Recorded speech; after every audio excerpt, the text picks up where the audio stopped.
عليكم ورحمة الله وبركاته.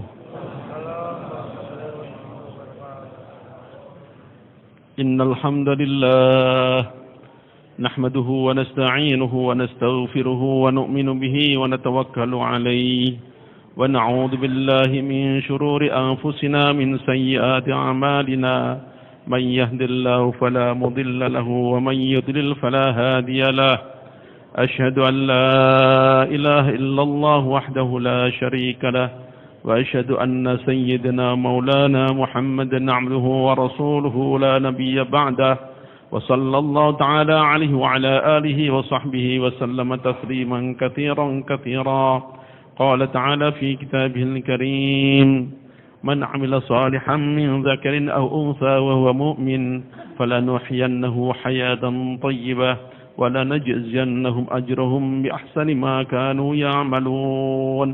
وقال لقد خلقنا الإنسان في كبد. صدق الله العظيم. Allah subhanahu wa ta'ala satu-satunya khalik dan satu-satunya yang berhak untuk mengklaim sebagai khalik. Selain Allah ta'ala tidak ada satupun di wujud ini yang berhak mengaku sebagai khalik. Selain Allah ta'ala makhluk semua. Apa yang dibuat oleh makhluk, makhluk juga. Dan makhluk juga tidak bisa apa-apa tanpa keputusan Al-Khaliq. Yang nampak, yang tidak nampak, semuanya dalam kendali Allah subhanahu wa ta'ala. Setelah Allah ciptakan, Allah tidak lepaskan. Semuanya dalam pengetahuan Allah subhanahu wa ta'ala. وَمَا تَسْقُطُ مِنْ وَرَقَةٍ إِلَّا يَعْلَمُهَا وَلَا حَبَّةٍ فِي ظُلُمَاتِ الْأَرْضِ وَلَا رَطْبٍ وَلَا يَابِسٍ إِلَّا فِي كِتَابٍ مُبِينٍ. Sebutir debu yang terbang pun Allah sudah tahu sebelum langit bumi diciptakan. Selembar daun yang jatuh sudah ada dalam ilmu Allah sebelum langit bumi diciptakan. Di mana mati kita, di mana kita dikuburkan, kita enggak tahu, Allah Ta'ala sudah tahu itu semua. Maka betapa beruntungnya makhluk namanya manusia ini yang mengenal Allah Subhanahu wa ta'ala. Ada andalan, ada gantungan, ada sandaran. Dan betapa ruginya, betapa sangat tidak tanggung kehidupan orang yang tidak mengenal Allah Subhanahu wa ta'ala.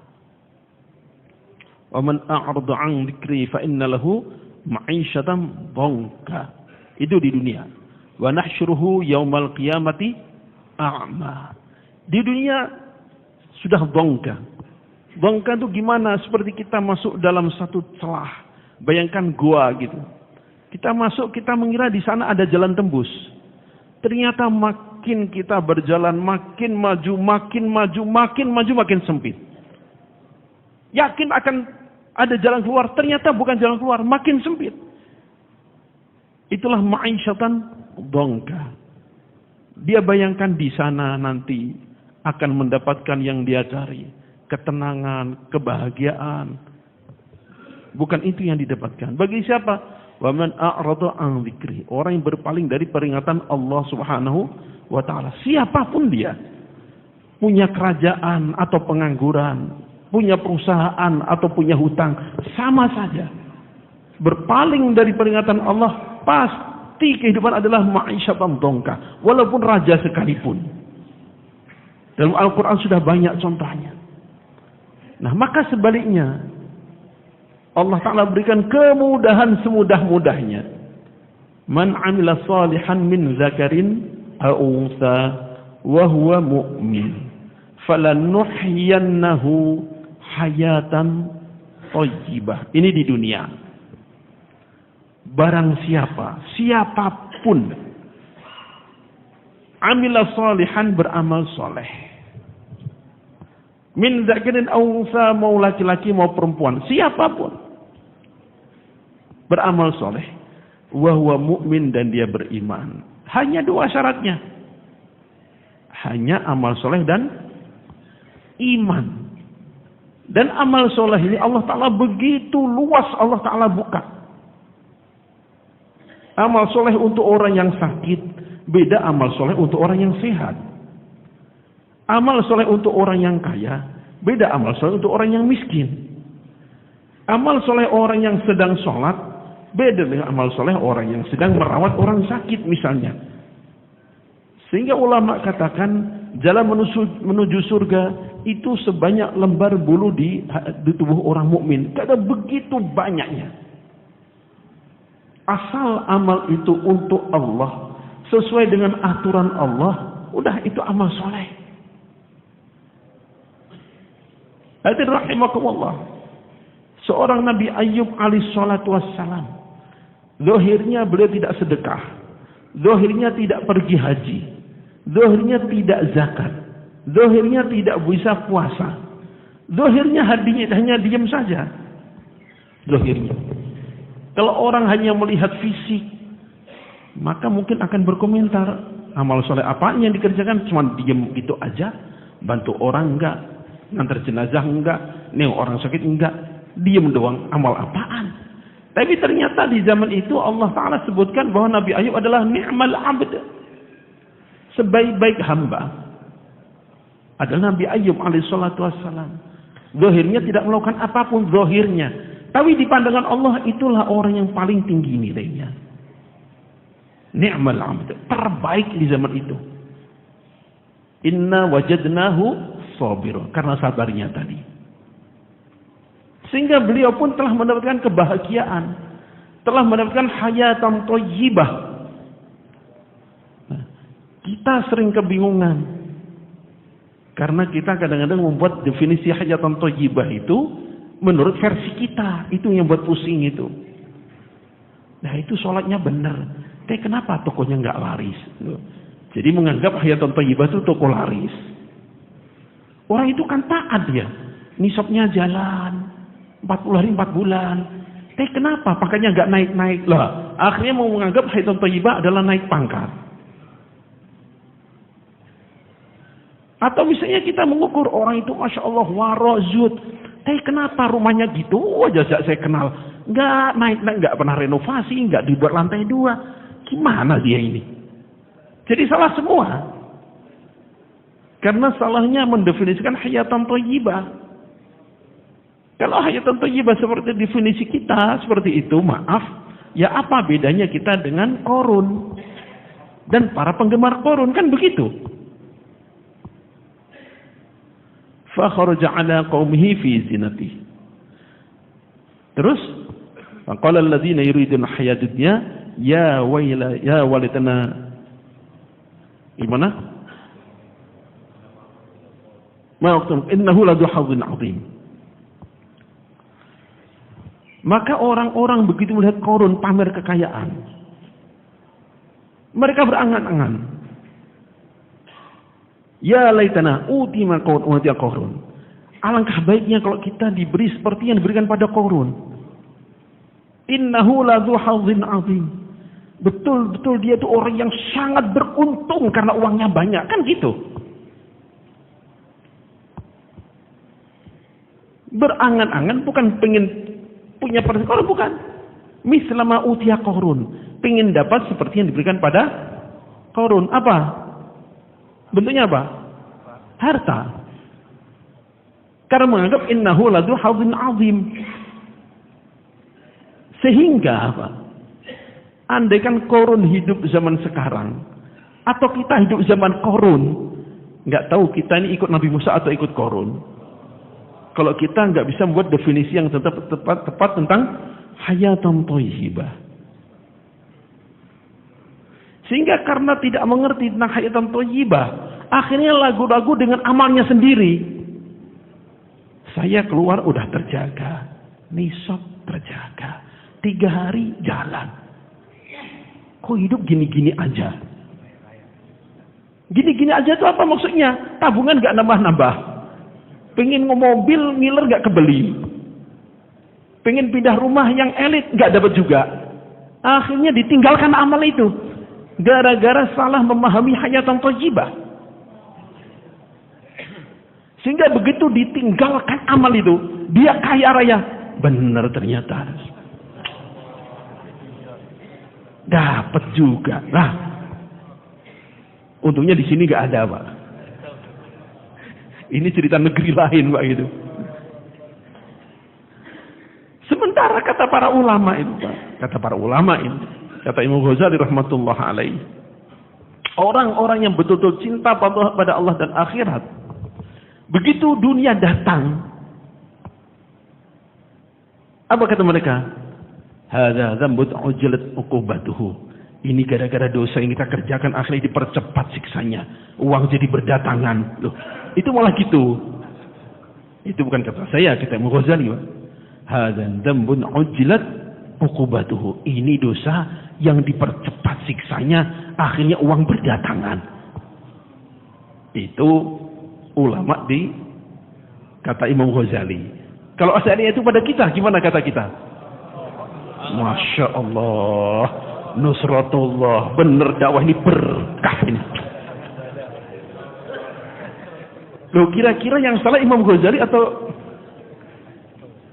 gimana kira-kira? Janji Allah tuh gak mungkin salah, gak mungkin meleset. Apa untungnya Allah Ta'ala tidak menepati janji?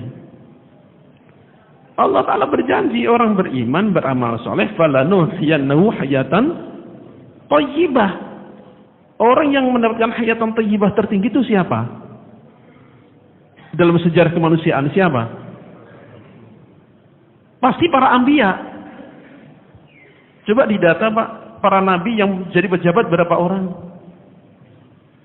Para nabi yang punya uang banyak berapa orang? Kalau kita simpulkan bahwa hayatan thayyibah adalah banyaknya harta, betapa kasihannya para anbiya itu. Tidak merasakan hayatan thayyibah, kan begitu nantinya.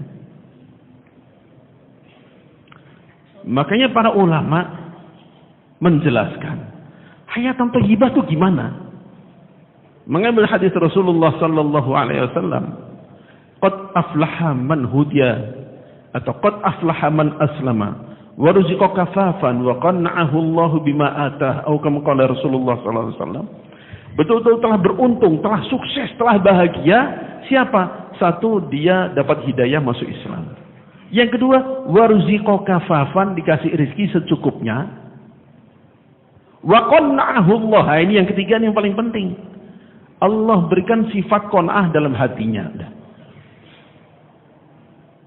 Sebab tanpa qanaah, Rasulullah SAW memberitahukan, andaikan manusia punya lembah isinya emas semua, andaikan ada apa itu, lembah isinya emas murni semua, gak usah diproses, tinggal ngambil, kira-kira dipakai foya-foya 100 tahun habis gak? Untuk dirinya sendiri, gak akan habis, Pak. Tapi walaupun orang punya kekayaan sebanyak itu, kata Rasulullah SAW, tetap pengen punya satu lembah lagi isinya emas lagi. Maknanya tanpa sifat qanaah, hidup tidak akan tenang. Pasti gelisah dan gelisah dan gelisah, nggak akan ada ujungnya. Maka janji Allah Ta'ala pasti benar, falanuhyiyannahu hayatan thayyibah. Pasti akan kami berikan padanya kehidupan yang baik di dunia. Apa? Hidayah, rizki halal, qanaah. Dah 3 itu. Kesimpulan para ulama. Hidayah untuk beramal, rizkinya halal, dan ada sifat qanaah. Dah selesai. Sehingga bersyukur gitu. Dan itu penuh dalam kehidupan sahabat. Kalau kita baca Fadilah Sedekah itu, Pak, berapa ratus halaman cerita tentang itu. Tinggal kita baca sendiri. Nah, hari ini itu kan taklim yang dianaktirikan Fadilah Sedekah itu. Dibaca pun sekedarnya, kalau dibaca. Dan banyak juga yang lama tidak baca. Alhamdulillah di sini nggak ada, alhamdulillah. Nggak tahu nggak ada yang punya apa nggak ada apa. Pokoknya gitu aja lah. Kita husnudzon. Itu bukan Allah Subhanahu Wa Taala. Sehingga karena ini akhirnya yakin pada amal nggak ada. Sehingga amal ditinggalkan pun nggak merasa gimana-gimana. Dan tatkala meninggalkan amal, kadang Allah kasih istidraj, dia makin tertipu. Oh, bukannya itu buktinya. Saya nggak nisab, saya nggak malah markas. Buktinya uang banyak. Kurang apa coba? Itu yang istiqomah malah minta uang ke saya. Lah gitu nantinya. Sehingga sama-sama rusak kalau dibiarkan. Yang istiqomah rusak karena dia memang kenyataannya minta modal pada yang punya uang. Yang nggak istiqomah juga rusak. Karena yakin pada amal nggak ada lagi dan melihat orang yang namanya istiqomah ternyata nggak yakin pada amalnya sendiri. Sehingga akan ada OJT, Pak. Istilah saya sendiri itu apa itu? Oligarki jamaah tabligh.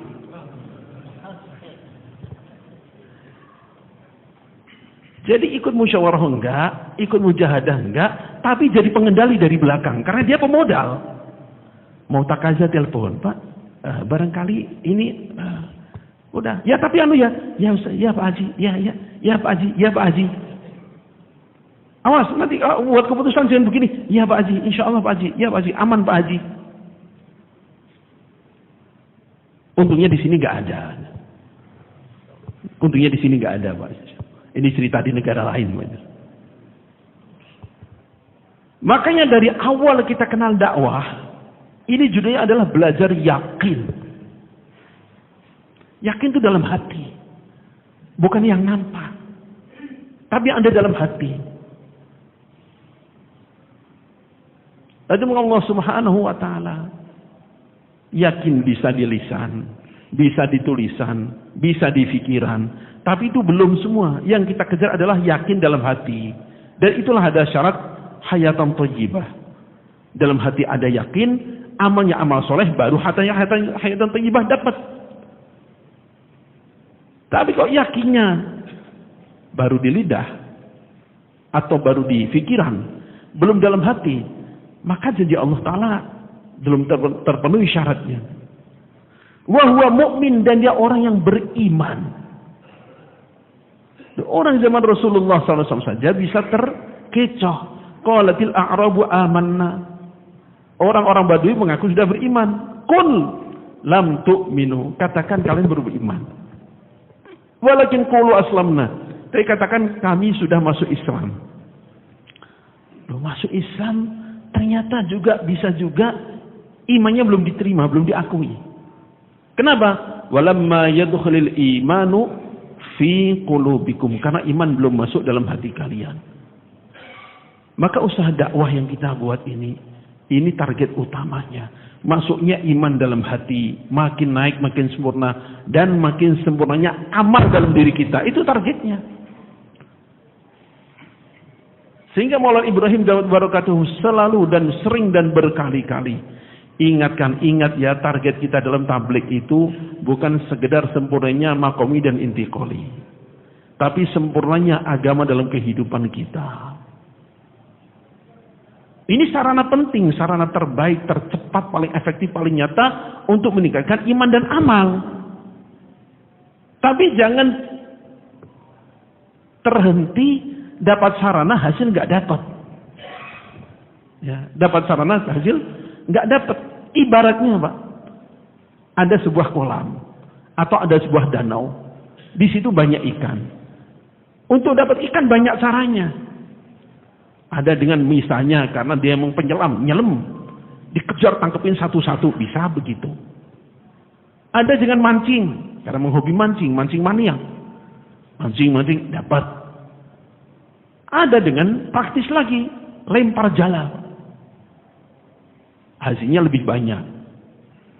Tapi ada orang jala cuma dilempar, asal lempar ambil, nggak peduli dapat nggak dapat. Gimana kira-kira orang begini? Dia menganggap bahwa tujuannya melempar jala, padahal enggak. Tujuannya itu dapat ikannya.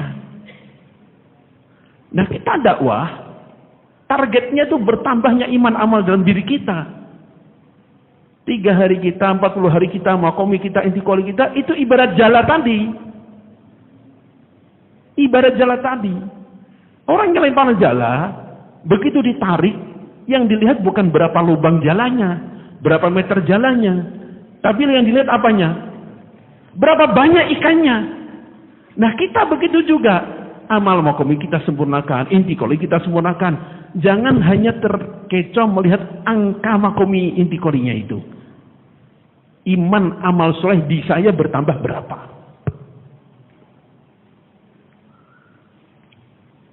Kami dengar dari orang-orang yang lama. Maulana rahmatullah alaih pernah mengatakan, saya khawatir akhir zaman nanti akan dua hal.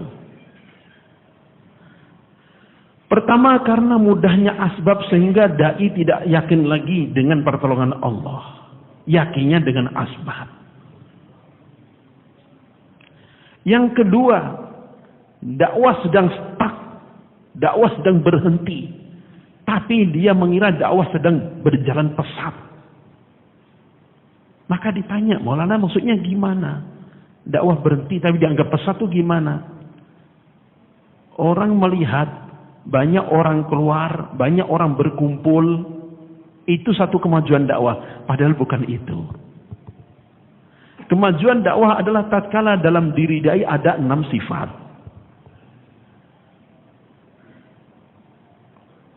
Alhamdulillah.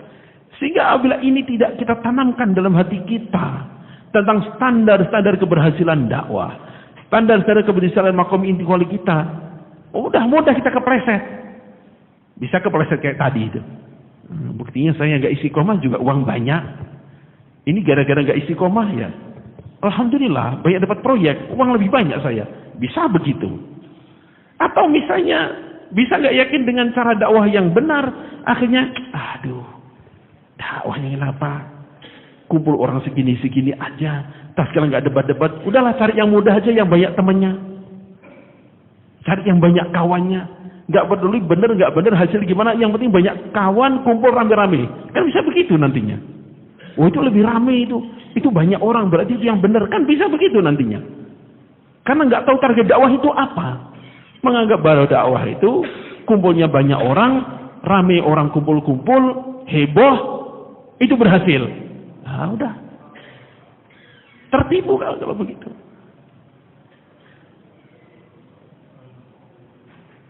Rasulullah sallallahu alaihi wasallam lihat bagaimana mulai dakwah justru malah dikucilkan.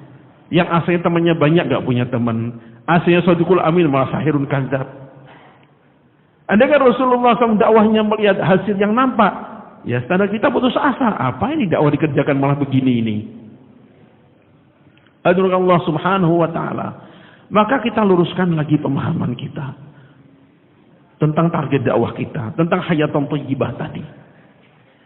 Hayatan thayyibah tadi diulang lagi, kehidupan yang baik adalah taufik beramal soleh, rizki halal, dan qanaah dalam hati. Itulah hayatan thayyibah kata para ulama. Kalau orang dapat itu, udah Pak, selesai emang kehidupan. Apalagi yang dicari? Udah cukup. Cukup qanaah, udah syukur yang ada. Sehingga Nabi Ayyub alaihissalatu wassalam tatkala sembuh ditanya oleh kaumnya, wahai Nabi Allah Ayyub, keadaanmu sekarang lebih baik, lebih bahagia, lebih menggembirakan? Oh enggak, saya lebih bahagia kemarin waktu sakit. Loh kok bisa? Iya, kemarin waktu sakit tiap pagi Allah menyapaku, kaifa asbahta ya Ayyub. Sapaan Allah Ta'ala itu lebih menggembirakan daripada semua nikmat ini. Dan kalau kita renungan, Pak, yang merasakan bahagia itu bagian mana dari diri kita? Bagian mana? Hati, Pak. Bukan mata, bukan telinga, bukan lidah, bukan hidung, bukan kulit, tapi hati. Dan seluruh benda-benda ini nggak ada yang berhubungan dengan hati. Ya. Rumah mewah hubungannya dengan mata.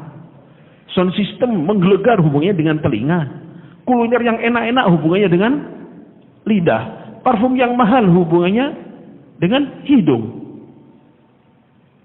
Terus mana yang dengan hati? Nggak ada hubungannya dengan hati. Sehingga betapa banyak orang udah dapat itu semua. Kurang apa dia itu? Udah istri cantik, uang banyak, rumah mewah, gedung bertingkat. mobil nggak terhitung. Kok bunuh diri? Ya karena itu semua nggak masuk hati. Hati nggak dapat bagian di situ. Itu kan bagian selain hati. Dan orang kadang tertipu, merasa bahwa kalau itu dibangun hati bahagia. Ya enggak. Orang itu memang bukan bagian hati. Kemewahan bentuk rumah, kemewahan mobil, itu kan kepuasan mata. Bukan kepuasan hati. Orang kalau buta apa pingin? Punya rumah, wow sekali. Pingin nggak? Orang dia buta. Pingin gue ganti mobil yang keren-keren. Ya enggak, orang buta. Jadi itu kepuasan mata doang gitu. Artinya puas bisa pamer ke orang tuh, lihat. Tuh. Make enggak, cuma bisa cerita doang. Puas. Matanya yang puas. Orang buta. Enggak puas, orang dia enggak menikmati. Nah, yang tahu kepuasan hati adalah pencipta hati. Siapa? Allah Ta'ala. Tadi Allah Ta'ala berikan dua syarat yang begitu mudah. Amilas sholihan min dzakar unsa wa huwa mu'min. Dah. Sederhana. Dan jalannya Allah Ta'ala berikan jalan para anbiya alaihissalatu wassalam. Termasuk Rasulullah sallallahu alaihi wasallam. Yang beliau perjuangkan adalah ini tadi. Gimana iman masuk, amal soleh, dah gitu doang. Jadi bagaimana kita memahami dengan pemahaman yang lurus dan sederhana. Udah segitu itu. Dan hasilnya pasti dari Allah Ta'ala. فَلَنُحْيَنَّهُ حَيَاتًا طَيِّبَةً. Kurang gimana coba? Allah Ta'ala itu gak perlu sumpah sebenarnya. Gak perlu takkit gak perlu. Tapi karena Allah Ta'ala maha tahu bahwa manusia itu penuh keraguan. Maka sampai diberi kepastian. فَلَنُحْيَنَّهُ. Diawali dengan ma'amila sholihan tadi. Pasti. Kami berikan padanya kehidupan yang thayyib, yang baik. Versi siapa? Versi Allah Ta'ala. Kurang gimana coba? Sehingga kalau kita merasakan kehidupan kurang thayyib, tinggal perbaiki syarat. Syaratnya apa? Iman, amal, udah begitu. Insya Allah, Pak. Insya Allah apa ini? Insya Allah apa? Caranya gimana perbaikan iman?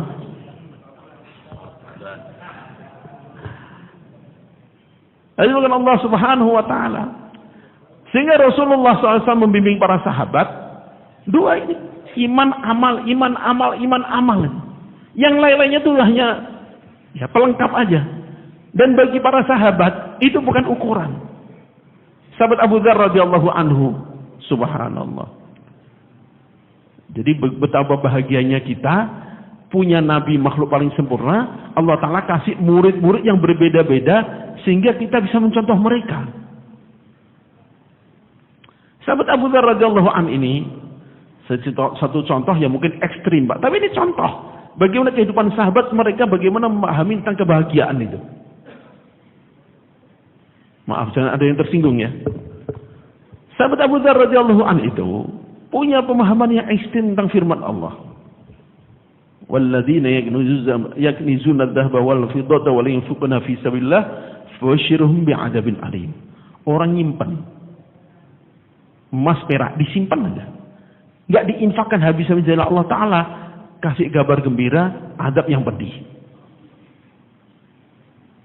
Asal nyimpan adab dah gitu aja kata beliau. Saya kata Sayyidina Utsman, wahai Abu Dzar, itu untuk orang yang tidak mau zakat. Kalau dia simpan tapi zakat yang enggak. Oh, enggak begitu. Allah yang berfirman begitu kok. Dan dia komitmen gitu. Bukan hanya ngomong. Komitmen beneran. Kita udah sering baca ceritanya bagaimana orang perlu untuk ambilkan yang terbaik dan sebagainya. Tapi itu memang salah satu bentuk sahabat yang punya karakter begitu. Maka Sayyidina Utsman radhiyallahu anhu apa keputusannya? Ya sudah.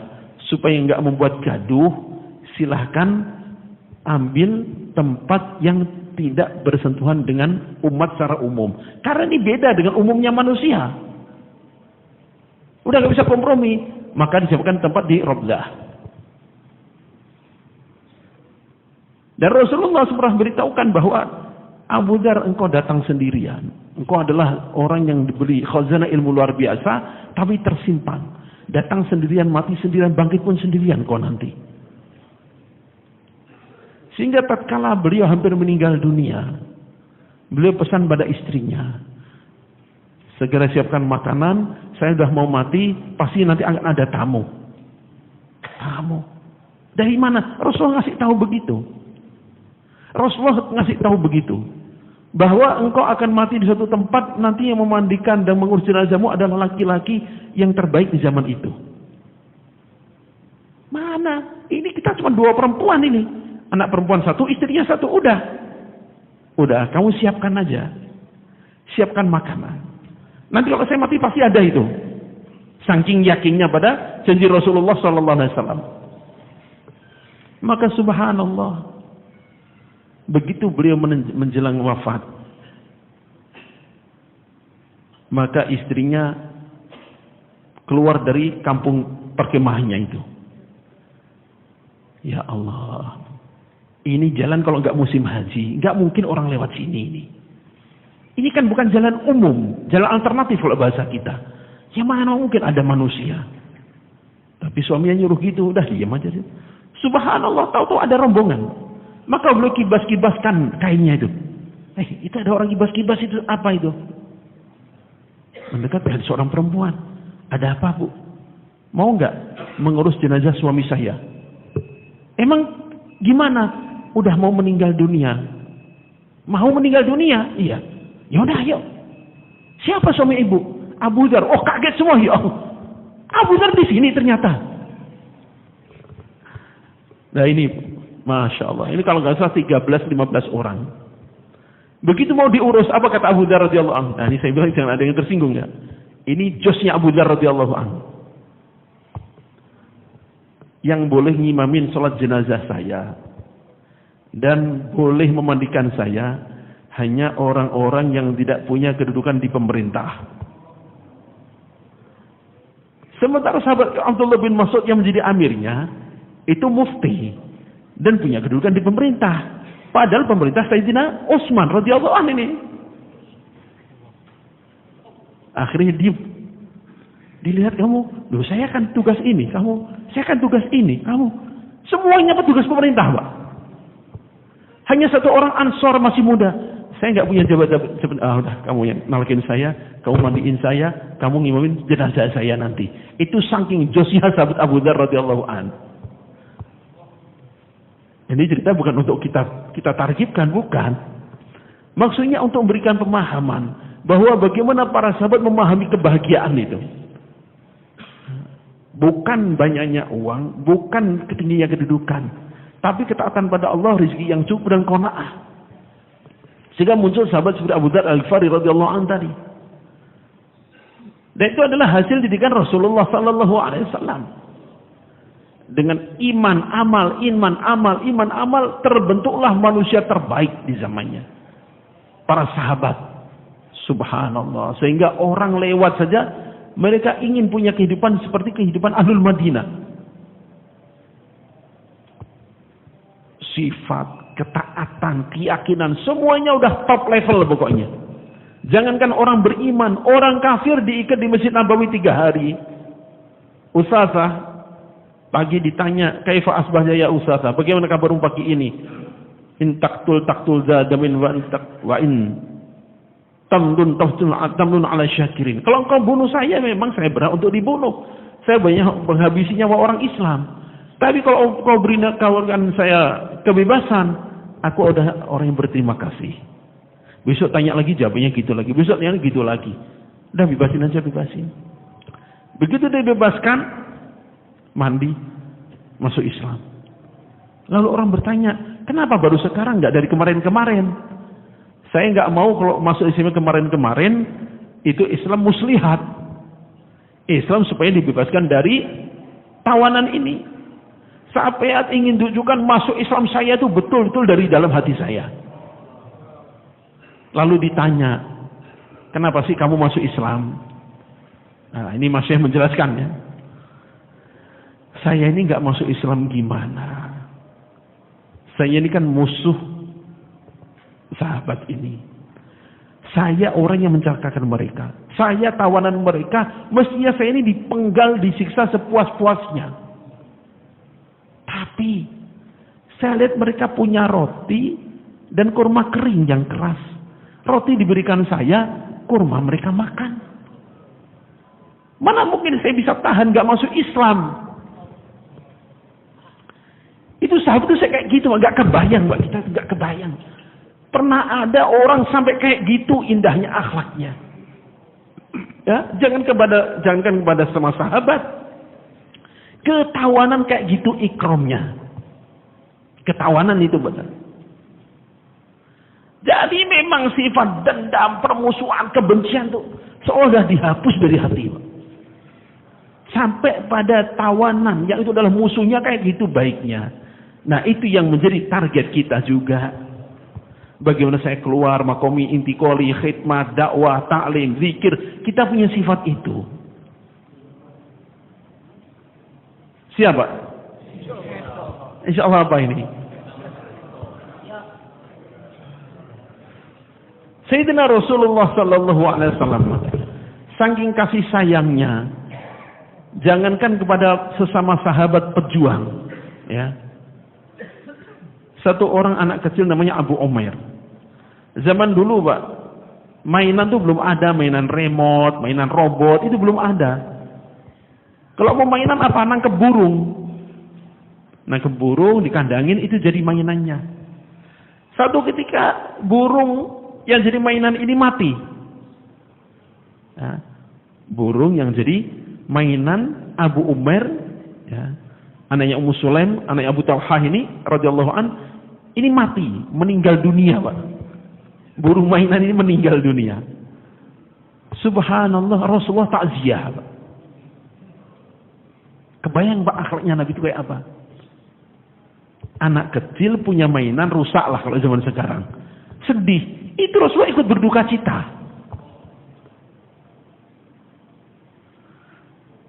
Kira-kira kita kalau dibanding Rasulullah itu sibuk siapa, Pak? Kira-kira lebih sibuk siapa? Kita dengan Rasulullah sibuk siapa? Susah banget jawabnya. Loh, itu untuk anak kecil yang berkabung aja punya waktu. Maka betapa sangat disesalkannya. Kadang seorang dai untuk istrinya nggak punya waktu yang baik, untuk anaknya nggak bisa ngasih perhatian, apalagi ke tetangga-tetangganya, dengan alasan banyak takaza. Lalu terus gimana di akhirat kira-kira nanti?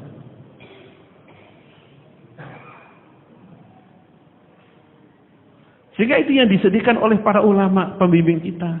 Yang kami lihat di Indonesia ini belum adanya umumiyat. Kalian belum menyatu dengan masyarakat umum.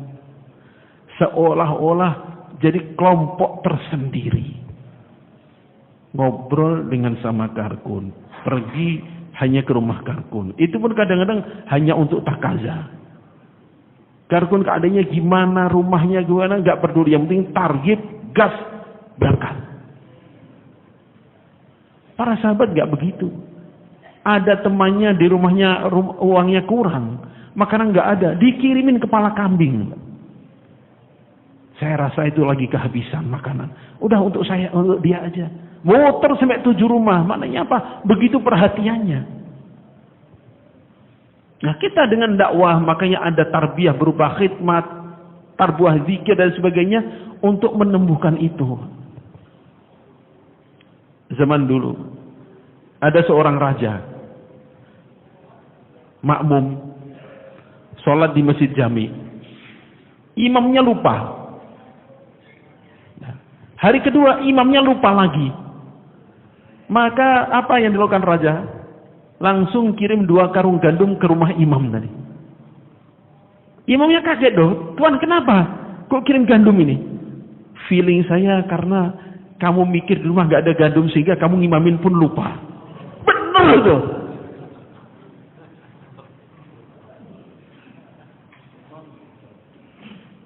Nah itu halusnya perasaan saya kayak gitu.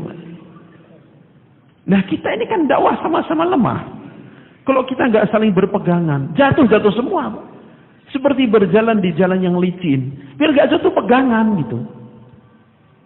Jadi bagaimana kita kunjungan, kita ketemu, itu jangan seperti petugas kantor. Hanya ketemu tatkala ada takaza, waktu mau naskil, mau mewusuli, mau nafakut, enggak pernah lihat. Itu pun tutup mata. Udah yakin aja pada Allah, berangkat pokoknya. Nah itu anak gimana? Udah, anak titipkan pada Allah. Allahu Akbar. Nah itu rumah bocor, biar Allah yang perbaiki rumah. Loh masa gitu nantinya? Allahu Akbar. Makanya kami pernah ditegur Maulana Ismail Damat Barakatuhu. Ingat ya, kalian ini tim taskil, bukan mubayyin. Gimana Maulana maksudnya? Kalau mubayyin, itu bayan iman sempurna, tutup mata pada dunia, lihat Allah, akhirat titik. Itu mubayyin. Kalian tim taskil nggak boleh ambil kedudukan mubayyin. Kalian tim taskil itu tugasnya mentafakut ala bumi. Jangan kata-kata mubayyin kalian bawa dalam tim taskil, berantakan jamaah nanti. Kata Maulana Ismail, loh ini kadang-kadang tim taskil pun jadi mubayyin, Pak. Antum ini masih yakin pada makhluk, berangkat lah pokoknya. Masa sih nggak yakin sama Allah? Loh itu mubayyin, Pak itu. Tim taskil itu nggak begitu, kata Maulana Ismail. Ya ini cerita di daerah-daerah yang jauh sana Pak. Sini alhamdulillah nggak ada ini yang hadir ini. Sehingga tatkala dakwah yang begitu indah, begitu bagus, begitu rapi ini, arahan-arahan dilanggar, ya akhirnya muncul yang aneh-aneh gitu. Yang ini berangkat, istrinya pun berangkat. Ngadu, komplain, cerita, ngeluh, gak dikasih belanja, ini dan sebagainya. Begitu datang dimarahin, antum gimana sih? Udah masturan 40 hari. Kan sudah dikasih uang ke 200.000, masa gak cukup? 4 bulan. Ya gimana? Oh, Siti Hajar itu kurang gimana? Gak ditinggalin apa-apa. Di tengah padang pasir bisa. Masa kamu gak bisa? Gimana? Mau digantikan casing ya, Mbak? Oh. Lo dia imannya iman Kang Ibrahim, nyuruh imannya istrinya seperti istri Nabi Ibrahim. Sedangkan dia belum seperti Nabi Ibrahim. Gimana itu? Kan jadinya kacau. Orang jadi salah paham dengan dakwah. Yang disalahkan dakwahnya, padahal yang berulah orang yang melanggar aturannya. Nah, Rasulullah Sallallahu Alaihi Wasallam ini pernah didatangi satu orang. Ya Rasulullah, beliau ini ingin meniru Abu Bakar Siddiq mungkin ya. Ya Rasulullah, saya nggak punya apa-apa. Kekayaan saya hanya ini, telur emas segede telur burung unta. Ini aku infakkan semuanya fisabilillah ya Rasulullah, tolong kau terima. Ya kalau kita kan Masya Allah ini, udah pasrah untuk Allah Ta'ala. Dia ambil, dia lempar itu. Kata sahabat yang menyaksikan, adegan kena luka itu. Rasulullah marah keras lemparnya. Apa kalian ini? Bilang semuanya untuk Allah, semuanya fisabilillah. Dia infakkan semuanya, setelah itu minta-minta.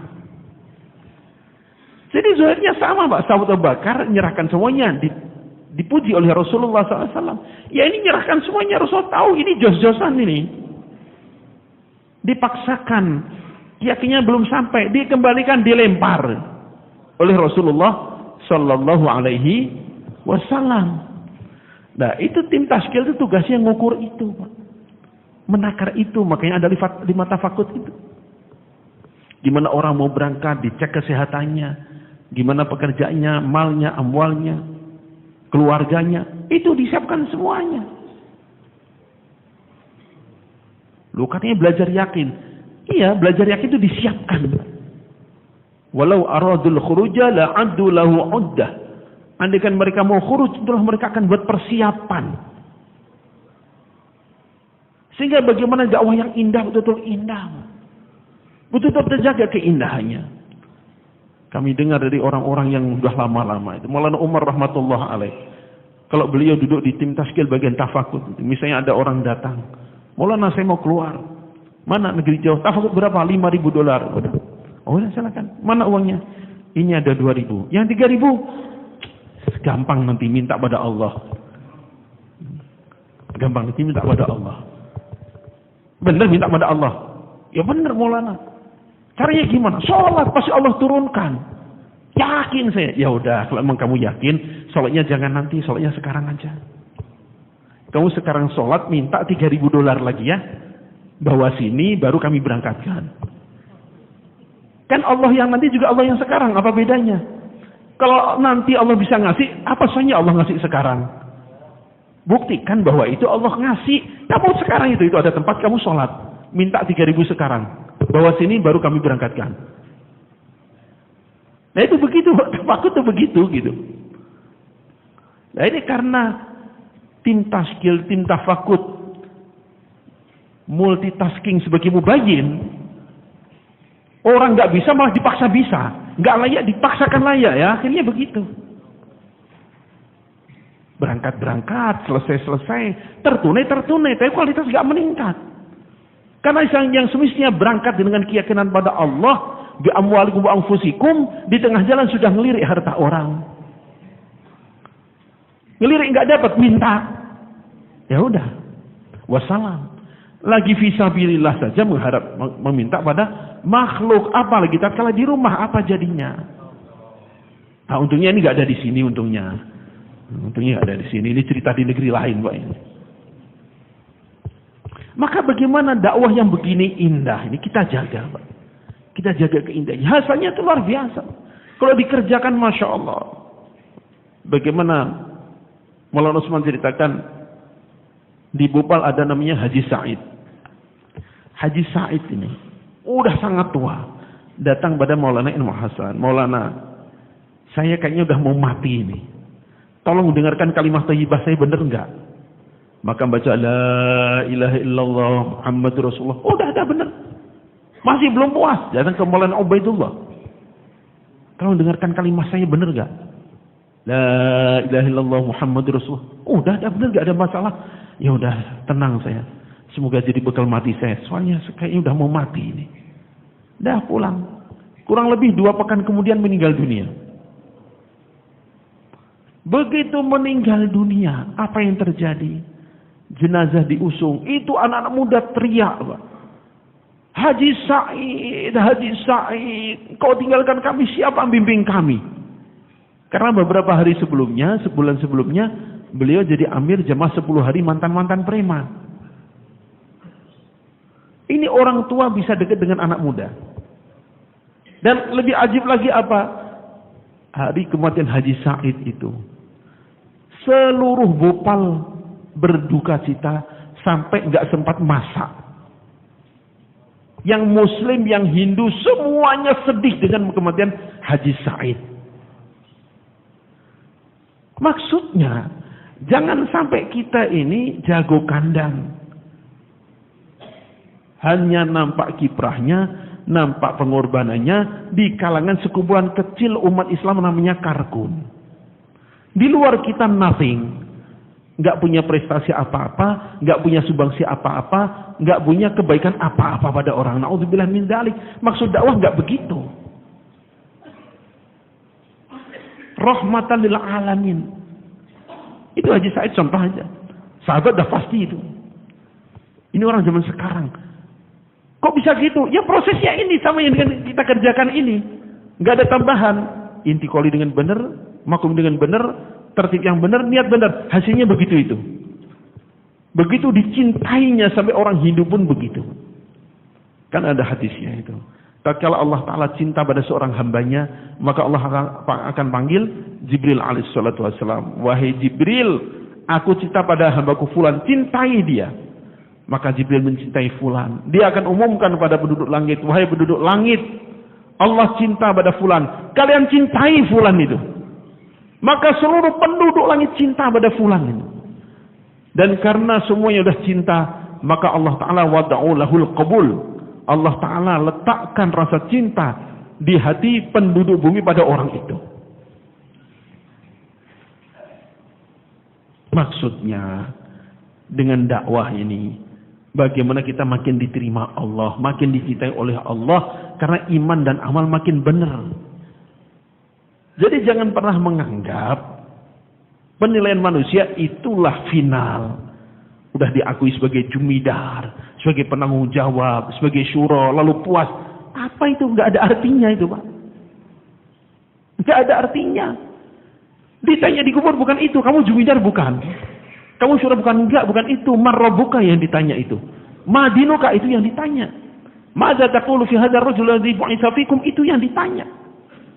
Rob kamu siapa? Agama kamu apa? Madza kunta taqulu fi hadzal rajul ladzi bu'itsa fikum. Menurut kamu laki-laki ini siapa? Imam Nawawi rahmatullah memberitahukan bahwa akan dinampakkan penampilan Nabi SAW di hadapannya. Kamu kenal nggak dia ini siapa? Jadi dengan dakwah ini iman kita meningkat, amal meningkat, cinta pada Nabi pun meningkat. Sunnah-sunnah Nabi makin kita kejar, kita amalkan, kita betul-betul pelajari terus.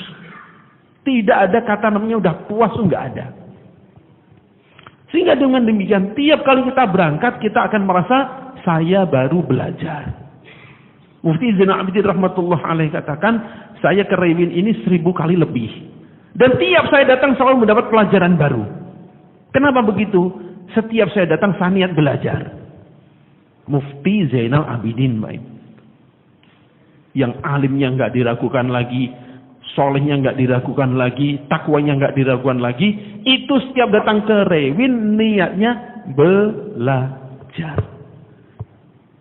Nah, sebagian kita kadang-kadang tertipu, merasa sudah lama, merasa jumidar, atau merasa syuro, merasa sudah ngerti semuanya, keluar untuk membimbing, untuk memperbaiki. Kami keluar untuk meluruskan. Wah, soalnya udah lurus kan begitu. Sehingga nggak ningkat, Pak. Udah itu sekalian biar saya bimbing aja, biar saya ajari, saya semuanya. Emang udah paling paham tentang dakwah? Nggak ada, Pak.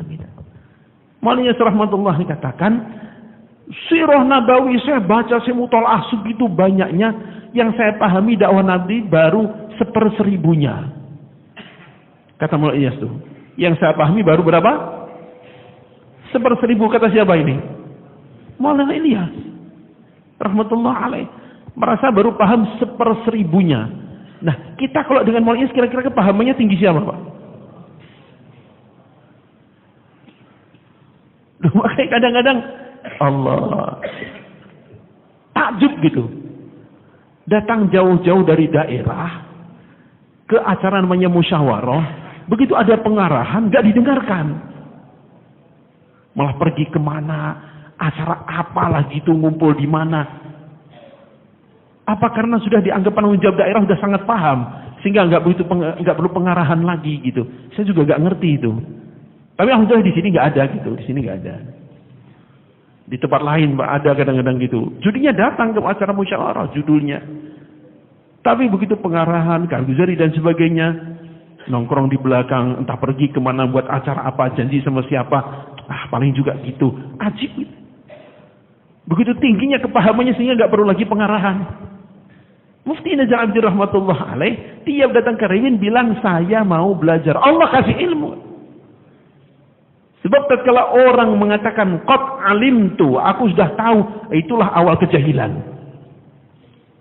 Itu awal kejahilan. Sedangkan dakwah itu tadi, Maulana rahmatullah saja merasa saya baru paham 1/1000.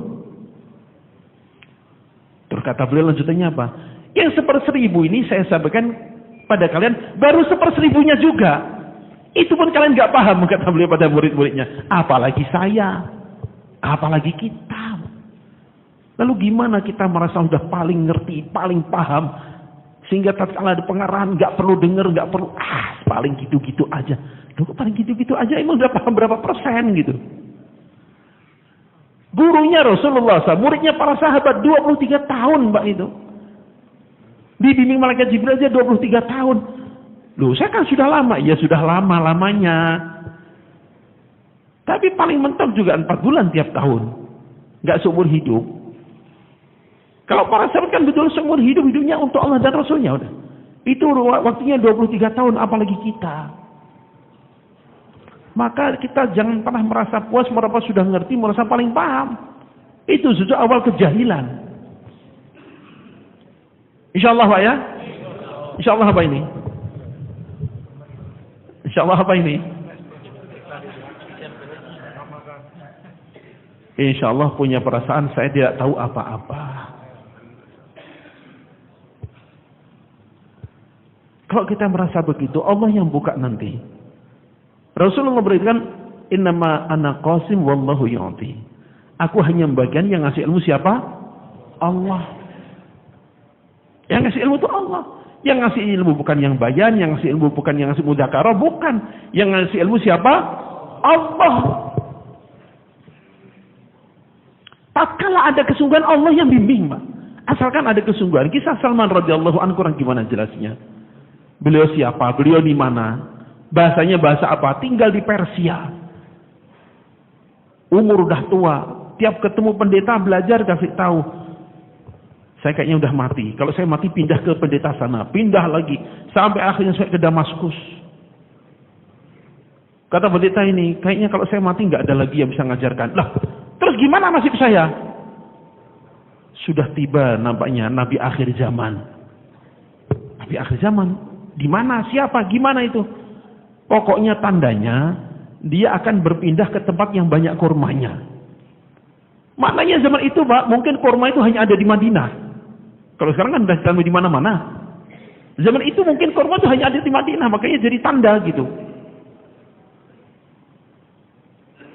Dia berpindah ke satu kota yang banyak pohon kurmanya.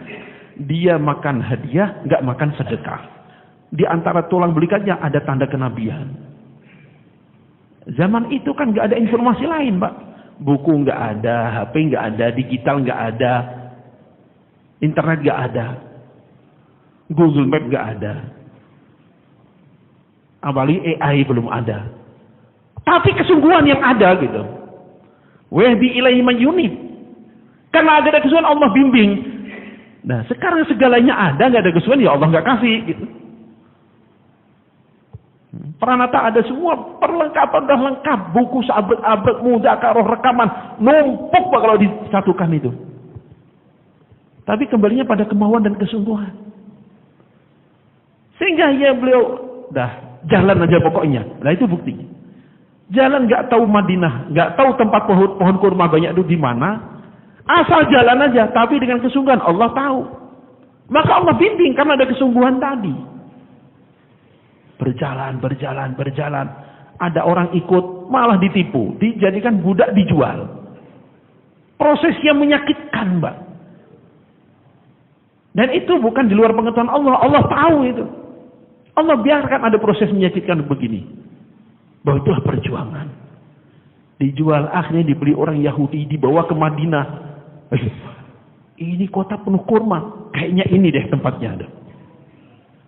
Kan nggak ada yang kebetulan gitu itu.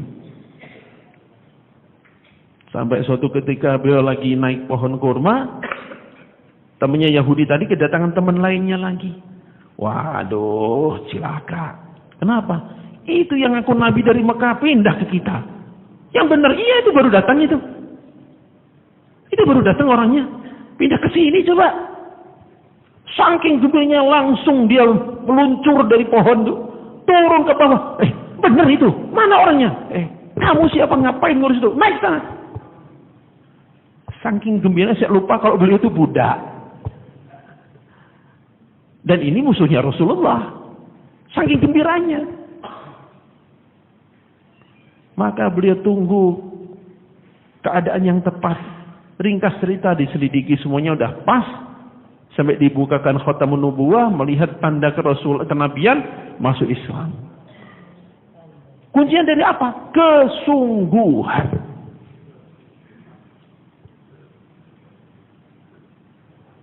Kalau ada kesungguhan Allah yang bimbing, Pak. Kami dengar cerita orang-orang zaman dahulu itu. Yang tahun 80-an sekian kenal dakwah. Waktu itu belum ada istimewa, malam markas gak ada, jamaah masih jarang. Subhanallah. Baru 3 hari bisa naskil, bisa bentuk jamaah. Bisa bentuk sabguzari. Ada begitu, Pak. Kok bisa begitu? Ada kesungguhan. Allah Ta'ala bimbing.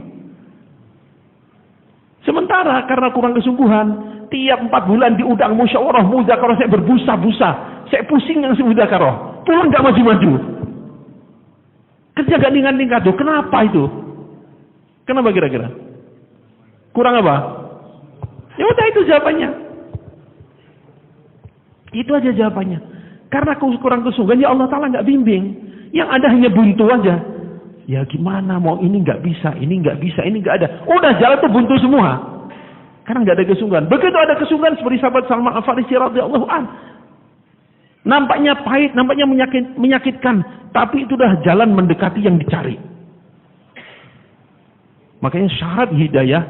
Walladzina jahadu fina. Kesungguhan. Urusan dunia saja Pak, sungguh-sungguh itu ada hasilnya. Itu bulu itik atau bulu angsa itu, atau bulu kalkun itu. Dipotong, dirapikan, ditancepin ke gabus, dirapiin. Jadi namanya shuttlecock. Ya, itu kan bulu itu. Dipukulin bulu itu. Pukul bulu doang. Tapi dengan kesungguhan, itu mendatangkan hasil, Pak. Hidupnya jadi mapan, jadi enak, keperluannya tercukupi, gara-gara sungguh-sungguh dalam mukul apa? Mukul bulu doang. Lu masa sih kita sungguh-sungguh untuk kerja Allah lalu Allah sia-siakan? Dulu ini yang mukul bulu aja Allah Ta'ala kasih. Dia punya rezeki dari Allah bukan sih? Yang mukul bulu tadi Pak. Dia dapat rezeki. Hakikatnya dari siapa? Dari Allah Pak. Dulu itu Allah Ta'ala kasih. Dulu masa kita sungguh-sungguh Allah Ta'ala biarkan terkatung-katung, terlunta-lunta. Gak tahu harus gimana. Hidup sengsara. Allahu Akbar. Itu suatu yang tidak mungkin. Hayatan thayyibah itu pasti dari Allah Ta'ala itu. Kalau belum tercapai, mungkin syarat belum kita penuhi. Mungkin kita udah kerjakan, tapi belum fina, belum karena Allah Subhanahu Wa Ta'ala. Maka dua syarat nggak bisa dipisah. Walladzina jahadu fina. Mujahadah karena siapa? Allah. Mujahadah saja belum cukup, korban saja belum cukup karena Allah atau bukan gitu. Emang bisa bukan karena Allah? Ya sangat bisa. Loh itu katanya kalau dai itu setan lari. Ya lagi dakwah setannya lari, lagi azan setan lari. Selesai dakwah juga setan balik lagi. Kan larinya waktu ada azan. Larinya dia lagi dakwah. Selesai dakwah ya masuk, ya datang lagi, bisikin lagi. Sementara kalau ingin pengakuan selain Allah, itu gampangnya bukan main, Pak. Gampangnya bukan main. Asal sering nampak, sering kelihatan, setor muka, paling duluan, udah diakuin. Penggerak itu. Itu tokoh di daerahnya. Paling sering hadir itu. Paling duluan. Lagi datang duluan, bawa hadiah, bawa oleh-oleh gitu. Oh itu rajinya bukan main. Makin naik namanya, naik ratingnya. Di depan umat juga gampang. Siapa ada masalah, kembalikan pada Allah. Sering tidak gitu Pak, naik ratingnya Pak. Nah hati untuk Allah atau bukan, itu kan Allah yang tahu. Kalau mujahadah dah benar, memang kerja hanya untuk Allah. Lanahdiyannahum subulana. Pasti kami tunjukkan pada dia jalan-jalan menuju kami. Pasti makin dekat dengan Allah, itu udah pasti, nggak mungkin tidak. Kalau dua itu dipenuhi, mujahadah dan karena Allah. Mujahadahnya enggak karena Allahnya, wallahu a'lam. Ya terus gimana mau naik? Maka kembali pada kesungguhan. Itu saja sebenarnya.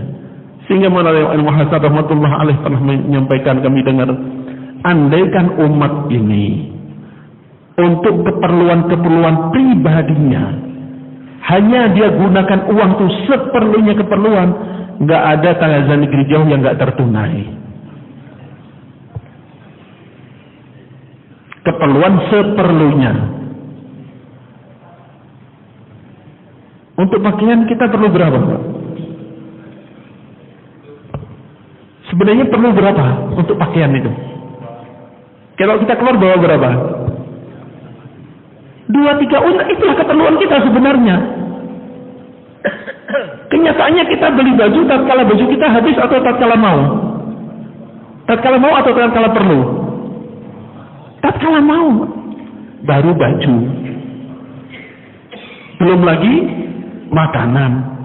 Belum lagi kendaraan. Belum lagi tempat tinggal. Ya udah habis untuk di situ, untuk agama Allah nggak punya lagi akhirnya. Udah berarti dilarang? Nggak dilarang namanya, itu halal kok. Tapi kan kita punya namanya prioritas. Kalau yang kita kejar adalah Allah dan akhirat, maka kita akan bagi. Kita akan atur. Gimana ini untuk agama Allah, ini untuk perjuangan. Mujahadah karena Allah. Dan kita sekarang juga tinggi-tinggi, Pak. 10% aja mulainya. Berapa? 10% aja udah itu. Segitu dulu aja. Andaikan 10% ini tertunai semua, Pak, itu 24.000 kali 4 bulan 40 hari keluar semuanya. 24.000 ini. Gak usah 1/3, gak usah, 10% aja. Itu 24.000 orang, maknanya dalam setahun terbentuk berapa jemaah, Mbak ini? Gak usah sekalian baru, 24.000 ini doang. Keluar semuanya satu jemaah 10 orang, jadi berapa jemaah? 2.400 jemaah. Udah segitu sebenarnya. Gak usah jos-josan, dah 40 hari aja. Tapi semuanya berangkat gitu. Gimana, Pak? Bagusnya gimana? Berangkat jangan? Hah? Ada yang siap berangkat tanpa ditaskil, Pak? Yang siap berangkat tanpa ditaskil, Pak? Oh, ternyata yang lain pengen ditaskil dulu baru berangkat.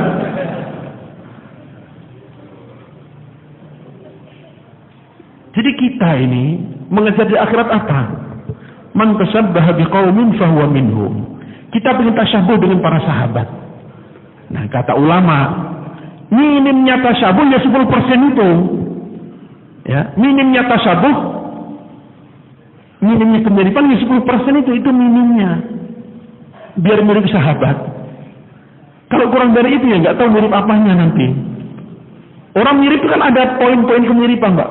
Entah hidungnya, entah alisnya, entah matanya. Kamu mirip deh dengan teman saya. Apanya? Nggak tahu apa yang mirip. Mata enggak, mirip enggak. Terus apanya? Saya nggak tahu juga apa yang mirip. Berarti nggak mirip, Pak itu. Kita pengen mirip sahabat 10% enggak, terus pengen miripnya gimana gitu. Siapa yang mengumpul dengan sahabat, Pak? Di akhirat mau dikumpulkan sahabat, Pak? Angkat tangan, Pak. Yang ingin kumpul dengan sahabat di akhirat karena Allah mujahadah, Pak ya. Minimal berapa persen tadi? Siapa yang siap berangkat tiap tahun 10% tadi tanpa ditaskil, Pak? Tanpa diusuli, tanpa didatangi, daftar sendiri. Kapan daftarnya? Kapan daftarnya? Katanya daftar sendiri. Gak usah kasih daftar sendiri, Pak. Insya Allah, Pak ya. Insya Allah apa? Berangkat kemana? Kita berangkat karena Allah. Walladzina jahadu fina. Berangkat karena Allah Subhanahu wa Ta'ala. Yang sudah pernah IPB, Pak? Yang sudah pernah IPB? Masya Allah. Ntar dulu, Pak. Yang pernah IPB angkat tangan dulu. Yang pernah IPB ini, yang belum negeri jauh angkat tangan. Yang belum negeri jauh. Allahu Akbar. Ini udah IPB tapi belum negeri jauh. Masya Allah. Di mana salahnya ini? Allahu Akbar.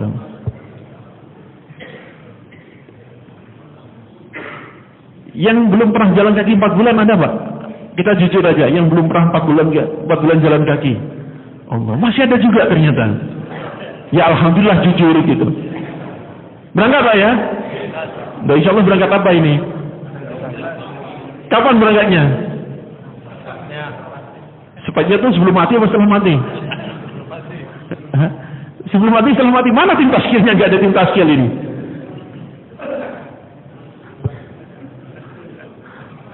Nah, silakan, Pak. Daftar dulu, minta pada Allah. Silakan, Pak. Nah, kasih jalan, Pak. Kasih jalan, Pak. Silakan daftar, Pak. Silakan daftar. Yang ITB yang lagi jauh 4 bulan jalan kaki daftar Pak. Tentukan waktunya berangkat Pak. Baik Pak, Masya. Silakan Pak.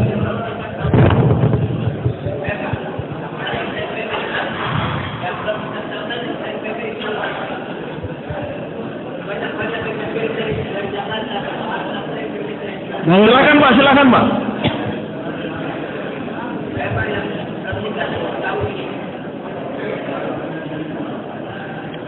Silakan Pak. Alhamdulillah. Silakan Pak, Masya. Silakan Pak, daftar karena Allah, untuk menyenangkan Allah. Silakan Pak. Ada uzur, ada masalah, ya disampaikan. Silakan Pak, silakan Pak.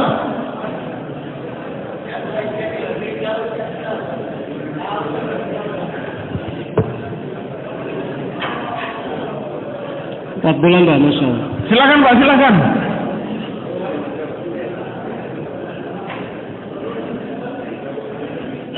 Ini yang di sini ada nggak Pak, yang tahun ini belum 40 hari? Coba Pak, yang tahun ini belum 40 hari ada nggak? Angkat tangan doang Pak, angkat tangan doang. Udah kapan 40 harinya ini? Kapan rencana 40 hari Pak? Kapan Pak? Kan kita pengen kumpul dengan sahabat Pak, Masya Allah. Silakan daftar nggak 40 hari Pak? Ini minimalnya tasyabuh dengan sahabat. Silakan Pak.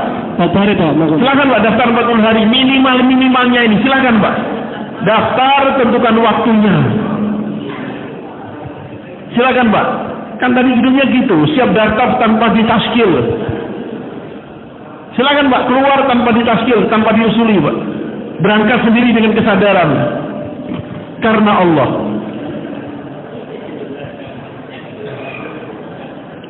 Baik Pak, 4 hari Pak.